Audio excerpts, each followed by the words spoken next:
Exercise 3 और उसका question number है 3। इसमें है find the value of x in the following. हमने x की वैल्यू को फाइंड करना है और ये स्टेटमेंट्स हमारे सामने हैं। शॉर्ट क्वेश्चन हमारे पास नंबर 1 पे है log 3 की पावर है x इज इक्वल है 5।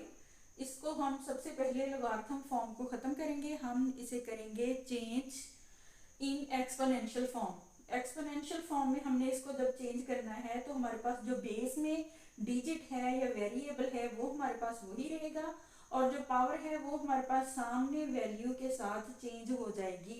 इस तरह होने से हमारे पास जो रकम आई है वो है 3 और इसकी पावर है 5 इज इक्वल हो गया है x के।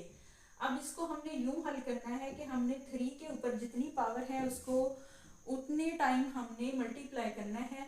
5 टाइम हमने मल्टीप्लाई किया इज इक्वल x लिखा और 5 टाइम मल्टीप्लाई करने से हमारे पास आंसर आया 243 और यही x की वैल्यू है, यही हमारा आंसर है क्वेश्चन नंबर 1 का। उसके बाद है शॉर्ट क्वेश्चन 2। उसकी स्टेटमेंट है log 4 और उसकी पावर है 256 इज इक्वल है x के। हमने इसको लोगारिथम फॉर्म से चेंज किया है एक्सपोनेंशियल फॉर्म में और इसका साथ हमने यहाँ पे हवाला दिया है और यहाँ पे जब हमने इसको एक्सपोनेंशियल फॉर्म में चेंज किया है तो x की 4 की पावर बनी है x और उसके सामने जो वैल्यू थी वो चेंज होने से हमारे पास नई वैल्यू जो है वो है 256 और 256 है।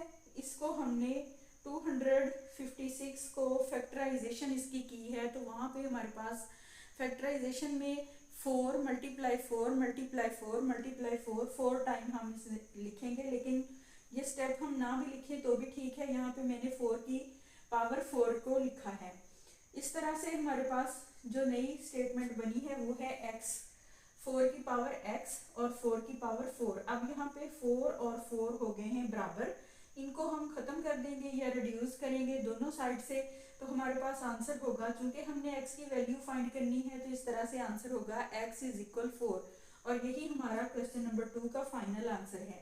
इसके बाद है हमारे पास क्वेश्चन 3। इसमें है लोगारिथम 625 और उसकी पावर है 5 इज इक्वल है 1 डिवाइडेड बाय 4 और साथ है x। इसमें भी हमने वेरिएबल x की वैल्यू को फाइंड करना है। करेंगे यूं, हम इसकी लोगारिथम फॉर्म को खत्म करेंगे, एक्सपोनेंशियल फॉर्म में लिखेंगे। इसके बाद एक्सपोनेंशियल फॉर्म में जब हमने लिखा तो हमारे पास जो नई वैल्यू आई वो है 625। इसकी पावर है x divided by 4 is equal है 5 के।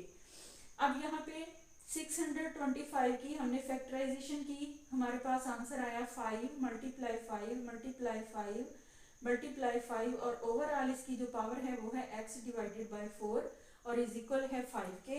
यहाँ पे हमने शॉर्टकट इसकी 5 की पावर को लिखा 4 और मल्टीप्लाई, चूंकि पहले ही हमारे पास है x डिवाइडेड बाय 4 को हम 4 से रिड्यूस करेंगे इज इक्वल हमारे पास 5 है।